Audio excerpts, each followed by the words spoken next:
First question is for Potholer. What was the most interesting story you ever worked on as a journalist? Ha ha! Oh my God. Weird. I suppose one of them would be when I went to the headquarters of the largest gangster organization in Japan, the Yakuza, called the Yamaguchi-gumi, which is based in Kobe. And I was covering the Kobe earthquake, which in itself was quite interesting because you can't get into that area. I had to hire a bicycle.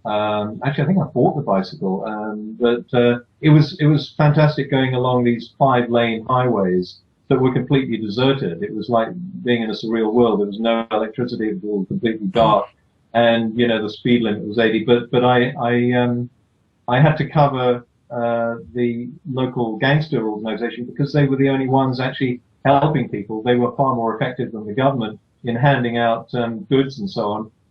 Because they basically went to a company and they said, you want to donate to the earthquake relief, don't you? And of course, companies would have no choice.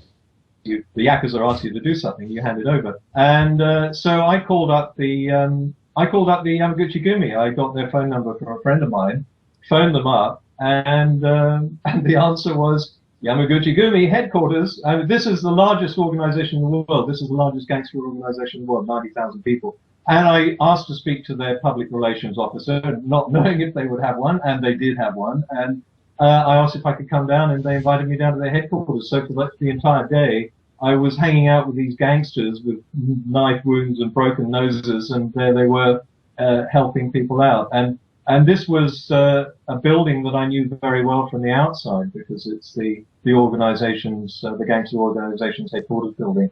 But it was great to be on the inside and spend the day there. That's probably perhaps the weirdest. I don't know if it might be the most interesting.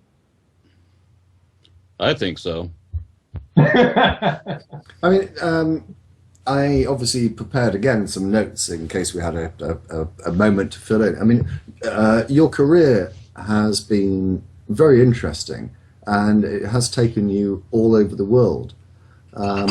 Not sure exactly how many countries you've visited and where you've been based all the time, but you've certainly travelled around. Ended up in Australia, obviously. Was that a matter of choice or was that a matter of work? If you could choose somewhere else to settle down, would you have chosen anywhere else? Microphone not unmuted. Oh, I sorry. thought you were a professional Potholer. There you go. I'm getting rusty now. You know why I had to retire. Yeah, it was really a choice that was made for the sake of the children because either they would go through. I was based in Tokyo. I covered the Far East, so basically as far from North Korea down to Burma and Indonesia was my beat. The only place I couldn't cover was China because they wouldn't let me in there. And I never found out why that was. I must have written something at some point that displeased them. And I tried many, many times to get into China.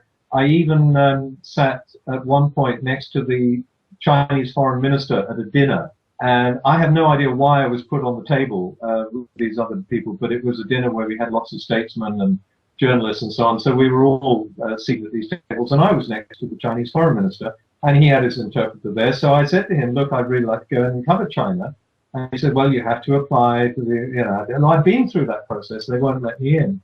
But I couldn't even get the foreign minister to let me in. Yeah, that was my beat, basically. And because we were based in Tokyo, we could have relocated to somewhere where the schools would have been better. I just didn't want the kids, neither did my wife. We didn't want our kids to go through the Japanese state school system because it is absolutely crushing. And Australia was a place that I absolutely love. It's a fantastic country. I worked here in the 1970s. My wife loves it too. So we decided to come out and base myself here. And it's not as easy now. I've got to pick up on one of the points you've just made because, as I say, we've got non-stamp collector with us who is a teacher in Japan. And you're dissing the Japanese education system. I thought it was quite good. What's wrong with it? It's excellent in terms of memorizing. But what the kids have to go through, it's a very rigid, disciplined system, and they have a thing in Japan called shiken shikoku, which means exam hell. and kids commit suicide because of the pressure. They are, you know, a lot of my daughter's school friends, they used to do 5 days a week at the school, and on the sixth day, on a Saturday, they'd go to the local juku, which is the cramming school, where they'd have to cram, and it was very, very pressured. It doesn't leave them thinking very imaginatively, and you know, there are different ways of educating children. They get a great education here in Australia, and I'm homeschooling them a little bit, but most of their education has been through the state system, and they've done extremely well out of it. So yeah, Australia was a good move. Now I still do go overseas to cover. I was in Cambodia a few years ago. I covered the Taiwanese election a few years ago. I've covered the slavery issue in Thailand and Southeast Asia. And I've just come back from a trip to Jordan where I was up at the Syrian border covering the refugees there, and then I was down in Egypt covering the situation in Cairo.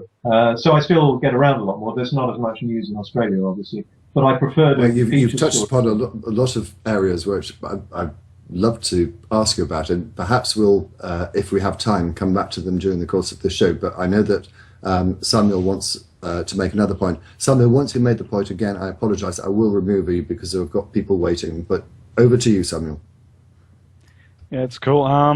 It's a really broad question, and I just thought of it out of nowhere. What would the members of the show do if you were given $3 million and for hypothetical reasons you can't donate to charity? Now, it's just a random question I came up with. $3 million to do what we want to, but we can't give it to charity. Okay. Yeah. Thank you very much, Samuel. Catch up with you soon.